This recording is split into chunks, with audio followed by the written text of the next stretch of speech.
জামাত ইসলামী নেতা, বাংলাদেশ ইসলামী ছাত্র শিবিরের সাবেক কেন্দ্রীয় সভাপতি, মাননীয় সংসদ সদস্য, জুলাই যোদ্ধা, ফ্যাসিবাদ বিরোধী, হাসিনা বিরোধী যুদ্ধের আইকনিক ফিগার, তরুণ প্রজন্মের অহংকার, তরুণ প্রজন্মের অন্যতম আইকনিক ফিগার, যার বক্তব্যে হাসিনার মসনদ কাঁপত, যার বক্তব্যে তরুণ প্রজন্ম অনুপ্রাণিত হয়, উজ্জীবিত হয়, সেই ডক্টর শফিকুল ইসলাম মাসুদের বিরুদ্ধে লিমিট ক্রস করা ধৃষ্টতাপূর্ণ বক্তব্য দিয়েছেন বিএনপি কর্মী।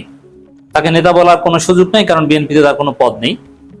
পরাজিত সংসদ সদস্য প্রার্থী এবং মাননীয় প্রধানমন্ত্রীর রাজনৈতিক বিশেষ সহকারী সচিব মর্যাদার আমার অত্যন্ত স্নেহের ছোট ভাই জনাব রাশেদ খান।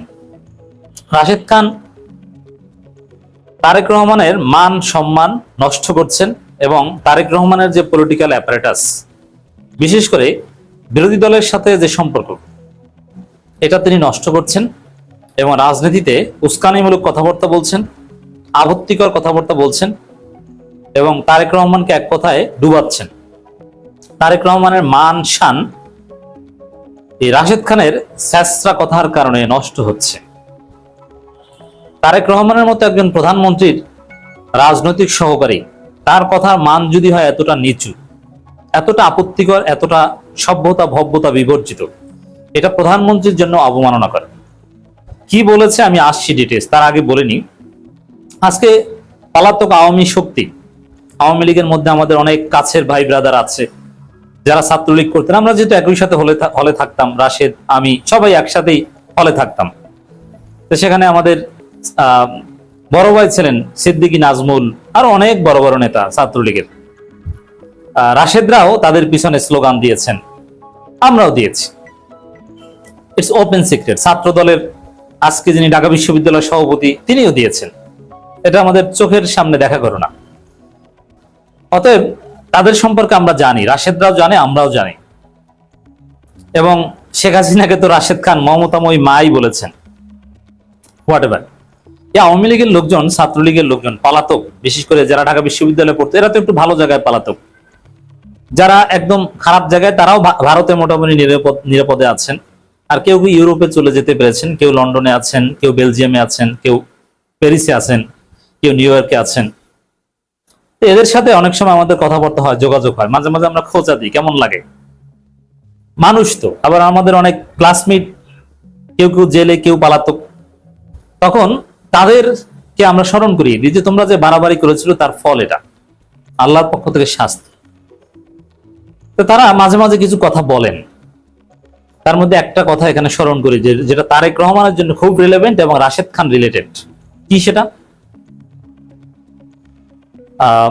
ছাত্রলীগের তরুণরা, যারা ডেডিকেটেড ছাত্রলীগ করতেন এবং কেউ কেউ ছিলেন যে মোটামুটি ভদ্র, একদম আগ্রাসী, প্রতিহিংসার রাজনীতি করতেন, এরকম অল্প হলেও ছিল ছাত্রলীগে।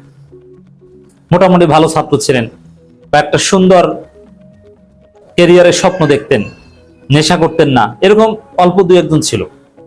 তাদের অনুভূতি যে কিছু লোক আওয়ামী লীগকে ডুবিয়েছে, কিছু লোকের কারণে, প্রধানমন্ত্রী আশেপাশের কিছু লোকের কারণে প্রধানমন্ত্রী ভুল সিদ্ধান্ত নিয়েছে, পুরো আওয়ামী লীগ ডুবেছে, পুরো বাংলাদেশ ক্ষতিগ্রস্ত হয়েছে, যার ফলে আজকে আমাদের এই অবস্থা। কিছু লোক কারা? মাঝে মাঝে বলে এই যে সালমান এফ রহমান, অমুক তমুক, নানান জনের নাম বলে। আবার কেউ কেউ ওবায়দুল কাদেরকেও দায়ী করে, বা শেখ হাসিনাকে ঘিরে একটা সিন্ডিকেটকে দায়ী করে। এখন তারা ওই শেখ হাসিনা আশেপাশের লোকজনকে দায়ী করে এবং কেউ কেউ শেখ পরিবারকেও গালাগালি করে। এটা একটা উপলব্ধি যে কিছু লোক, তাদের ভাষায়, যদিও এটা আমার ব্যাখ্যা না, তাদের ব্যাখ্যা, আওয়ামী লীগ, ছাত্রলীগ, প্রধানমন্ত্রী সবাইকে ডুবিয়েছে এবং তাদেরকে পালাতে হয়েছে। বাংলাদেশের সবচেয়ে বড় দল, বাংলাদেশের মুক্তিযুদ্ধে নেতৃত্ব দানকারী দল আওয়ামী লীগকে পালাতে হয়েছে, যেটা অপ্রত্যাশিত ছিল। আওয়ামী লীগের পতন স্বাভাবিক ছিল, সেকেন্ড হবে, এগুলো স্বাভাবিক ছিল, বাট এরকম পালানোটা তো প্রত্যাশিত ছিল না, তাদের কর্মের ফল এটা। তারেক রহমান যেদিকে যাচ্ছেন, বিশেষ করে এমনিতেই বিএনপি অনেক উল্টাপাল্টা করছেন, কোনো সফলতা নাই। তার যে আই হ্যাভ এ প্ল্যান, কোনো প্ল্যানের সফলতা আমরা দেখি না। জিডিপি বাড়ছে না, পার ক্যাপিটা ইনকাম বাড়ছে না, ইনফ্লেশন কমছে না, সবকিছুর দাম বাড়াচ্ছে, মানুষের ইনকাম বাড়ছে না, বেকারত্ব বাড়ছে, গ্যাস সংকটের কারণে হাজার হাজার কারখানা বন্ধ হচ্ছে, সব রেমিটেন্স কমছে, ব্যাংক খাতে অস্থিরতা এখন পর্যন্ত কাটছে না, আইন শৃঙ্খলা পরিস্থিতির ভয়াবহ অবনতি।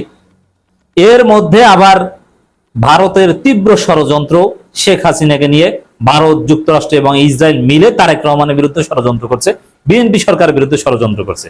এই সময় যদি ওই কিছু লোক রাশেদ খানদের মতো তারা এই যে উল্টাপাল্টা আচরণ করছেন, এগুলোর মাধ্যমে তারেক রহমানকে ডুবাতে পারেন। এই জন্য বলবো যে তারেক রহমান, আপনি জরুরি সিদ্ধান্ত নেন, পদক্ষেপ নিন।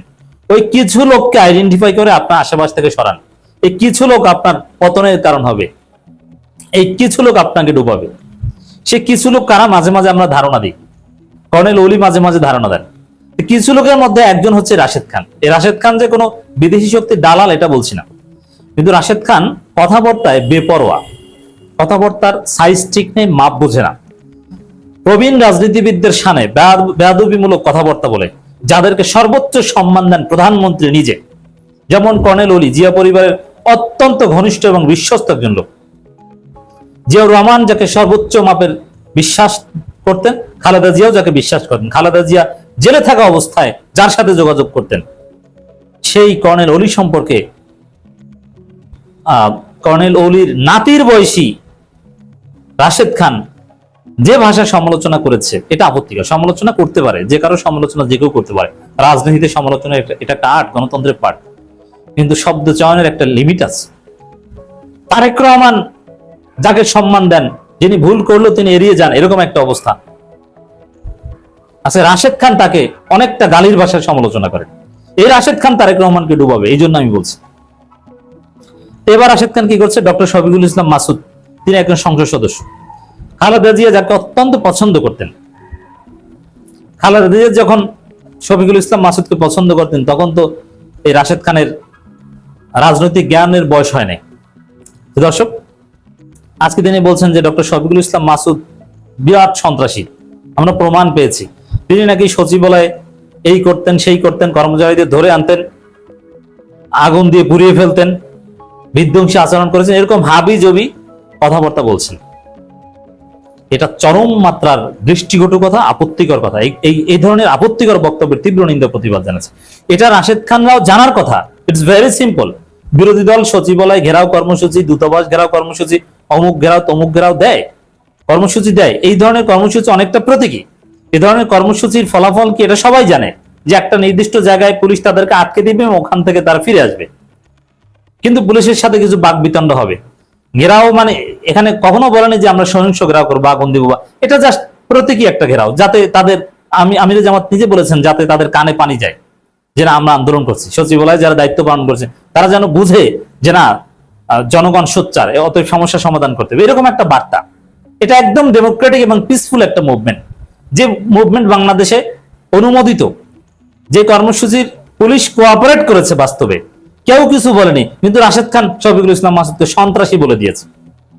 রাশেদ খানের মতো লোক শফিকুল ইসলাম মাসুদকে সন্ত্রাসী বললে তো আর কিছু আসে যায় না, কিন্তু সমস্যা হচ্ছে যে তারেক রহমানকে ডুবাবেন এ ধরনের বেপরোয়া কথাবার্তা বলে।